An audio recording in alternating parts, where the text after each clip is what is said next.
مولانا میگه نماز میخوندن. هر سه تا اینا اهل تظاهر و دروغ بودن، ولی خب آمده بودن نماز میخوان، بیکار شده بودن. هر سه تا نماز. مؤذن تا شروع کرد اذان گفتن، مؤذنای بیچاره دیگه اینطوری هن. یعنی یه زمانی میگفتن مؤذن بلال حبشی اطول و عناقا، اینا فردای قیامت از همه سربلندتره، ولی تو دنیا از همه تو سری خورتره. هر کی تو خونه دعواش با زنش میفته میاد اینجا سر مؤذن یا امام خالی میکنه.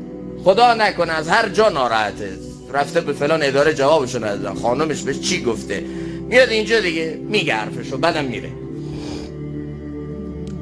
به هر حال این سه نفر نماز میخوندن. در اثنای نماز مؤذن شروع که اذان دادن، نافله میخوندن.